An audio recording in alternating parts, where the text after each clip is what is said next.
I'm not going to spend a lot of time on the Pope. I've spent plenty of time on this, but I want to hit one aspect of this.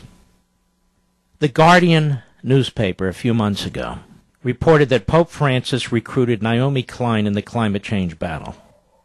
And they wrote she's one of the world's most high-profile social activists and a ferocious critic of 21st century capitalism. He's one of the Pope's most senior aides. That would be she.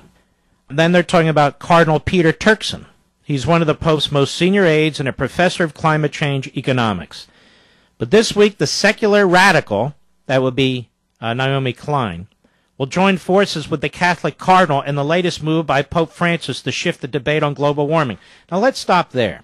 Those of you who have Plunder and Deceit, I want you to turn to page 110. Mr. Producer, once again, let's put my environmental chapter up there on my social sites. It's the one chapter we're allowed to offer gratis. Naomi Klein is among those who've been advising Pope Francis. And Naomi Klein, I pointed out in Plunder and Deceit, in a recent interview, she said, she, by the way, a fanatical anti-capitalist and so-called climate activist, and I've read this to you before, but just to underscore it, Naomi Klein proclaimed that, quote, capitalism increasingly is a discredited system because it's seen as a system that venerates greed above all else.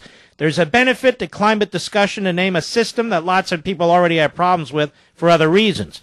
I don't know why it's so important to save capitalism. It's a pretty battered brand. Just focusing on climate is getting us nowhere. Many, many more people recognize the need to change our economy. If climate can be our lens to catalyze this economic transformation that so many people need for other even more pressing reasons, then that may be a winning combination. She said, this economic system is failing the vast majority of people. Capitalism is also waging a war on the planet's life support system. We have never had, not in my lifetime, let me put it that way, a president and a pope who are such brazen socialists, such brazen haters of capitalism. And as I say, I've talked about this before. But the fact that he would put Naomi Klein, that the Pope would put Naomi Klein in this inner circle of high-level environmental advisors for the Vatican tells you everything. Naomi Klein is a red. Naomi Klein is a lifetime activist against capitalism. She's the Bernie Sanders of her age group. She's Bernie Sanders in a dress. When Bernie Sanders is not in a dress, and by the way, I didn't say he is, but of course if he was, there's nothing wrong with it, I'm told. In any event, Naomi Klein, advising the Pope.